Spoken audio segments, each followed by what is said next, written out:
Bismillahirrahmanirrahim.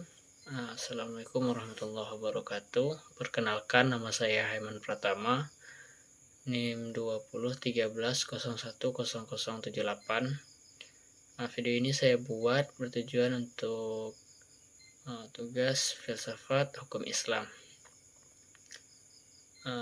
Saya akan menjelaskan mengenai pengantar filsafat hukum Islam yang mengungkap diantaranya tentang hakikat, sejarah, dan juga fungsi filsafat hukum Islam tersebut. Kemudian tentunya juga apa itu filsafat hukum Islam secara teoritis maupun secara pengertian. Masalah pertama itu pengertian filsafat hukum Islam yang berasal dari bahasa Yunani, yaitu filosofia, yang kata dasarnya adalah philein yang artinya mencintai, atau philia yang artinya cinta, dan juga dari kata sophia yang artinya kearifan. Kemudian kata ini pada akhirnya melahirkan kata dari bahasa Inggris, yaitu filosofi, yang biasanya diterjemahkan dalam pengertian cinta kearifan. Kemudian pengertian filsafat ini pertama kali dipergunakan oleh Pythagoras yang lahir pada tahun 572 sampai dengan 497 sebelum Masehi.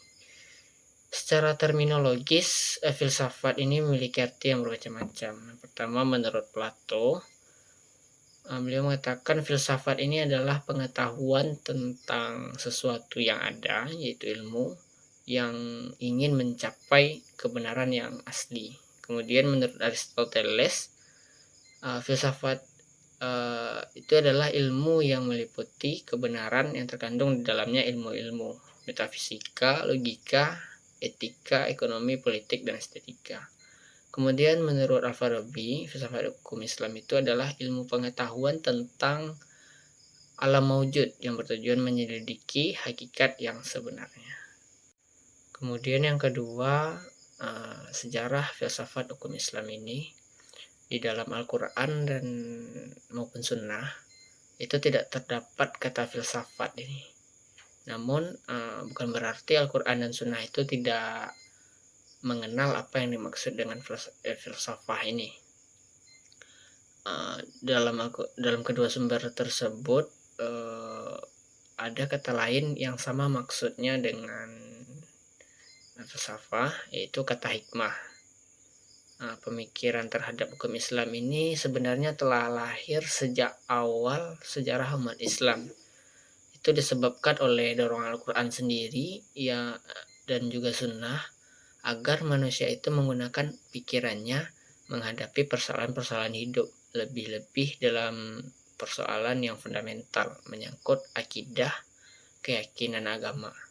Misalnya dalam Quran surat Al-Isra ayat 36, wala taqfu ma laysa laka bihi ilm inna sam'a wal basara wal fu'adaka kullu ulaika kana anhu mas'ula. Dan janganlah kamu mengikuti apa yang kamu tidak mempunyai pengetahuan tentangnya. Sesungguhnya pendengaran, penglihatan, dan hati semuanya itu. Nah, demikian pula dalam Quran surat An-Nisa ayat 82. A'udzubillahi minasyaitonirrajim.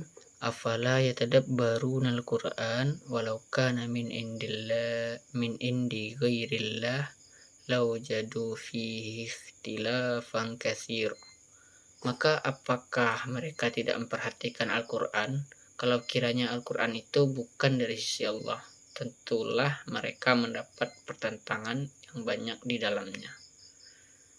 Nah, ayat Al-Quran tersebut dengan jelas mengatakan agar manusia itu dalam menghadapi ajaran-ajaran agama hendaknya dipergunakan akal pikirannya. Karena hanya dengan berpikir tersebut, dengan cara tersebut, kebenaran mutlak dari Al-Quran itu dapat diyakinkan. Nah, misalnya Quran surah Al-Baqarah mengatakan ayat 179, walakum fil qisasi hayatun ya ulil albabi la'allakum tattaqun. Dan dalam kisos itu ada jaminan kelangsungan hidup bagimu, hai orang-orang yang berakal. supaya kamu bertakwa. Ayat ini menyebutkan hikmah adanya ancaman pidana kisos, yaitu pidana yang sama dengan kejahatan yang dilakukan atau pidana mati ya dalam pembunuhan sengaja misalnya. Yaitu ada menjamin kelangsungan hidup manusia atau masyarakat. Di sini orang itu tidak merasa ringan melakukan pembunuhan terhadap orang lain, karena akan dijatuhi hukuman pidana yang sama juga, itu kisos tadi. Karena mereka merasa takut akan dijatuhi hukuman pidana. Kemudian itu hanya dapat dipahami jika kita berpikir mengenai Al-Quran dan Sunnah tersebut. Begitu. Kemudian masuk kepada pembahasan kita selanjutnya, perkembangan filsafat hukum Islam. Kegiatan penelitian terhadap penelitian hukum Islam ini telah dilakukan sebelumnya oleh para ahli usul fikih yang terdahulu. Seperti Al-Juwaini dapat dikatakan sebagai seorang ahli usul fikih yang menekankan pentingnya memahami yang namanya maqasid as-syariah dalam menetapkan hukum Islam. Ia secara tegas menyatakan bahwa seseorang itu tidak dapat dikatakan mampu menetapkan hukum dalam Islam sebelum ia dapat memahami yang namanya tujuan Allah menetapkan perintah-perintah dan larangan-larangannya. Kemudian dia juga lebih lanjut lagi memahami tentang apa itu maksud syariah itu, kemudian kaitannya dengan ilat, asal, dan kias pada masalah kias, dan juga sebagainya. Pembahasan selanjutnya yaitu manfaat atau kegunaan filsafat hukum Islam. Di antara kegunaan pelajari filsafat hukum Islam ini, yang pertama yaitu menjadikan filsafat itu sebagai bahan atau acuan dalam menggali hakikat, sumber, dan tujuan dari hukum Islam itu sendiri. Kemudian yang kedua, kita dapat membedakan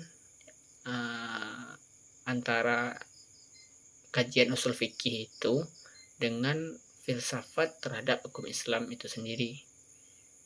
Dan yang ketiga, kita juga dapat memahami atau mendudukkan filsafat hukum Islam itu dalam memahami sumber hukum Islam yang berasal dari wahyu maupun dari hasil ijtihad para ulama. Dan juga yang keempat, kita dapat menemukan dan mengetahui rahasia-rahasia apa saja dari syariat di luar maksud lahiriah atau yang telah tertulis dengan jelas. Sampailah kita kepada kesimpulan para ahli usul fikih itu sebagaimana ahli filsafat hukum Islam membagi filsafat hukum Islam itu kepada dua rumusan, yaitu yang pertama falsafah tasri' dan juga falsafah syariah.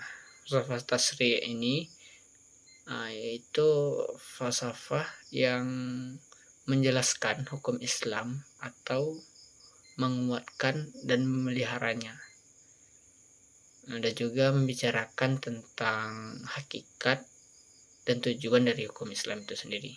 Kemudian yang kedua, falsafah syariah itu adalah filsafat yang diungkapkan dari materi-materi hukum Islam seperti ibadah, muamalah, jinayah, ukubah, dan sebagainya. Baik teman-teman, mungkin sekian yang dapat saya sampaikan. Jika ada salah dan janggalnya saya mohon maaf, karena kesalahan datang dari saya dan kebenaran hanya datang dari Allah Subhanahu wa taala. Mohon koreksinya.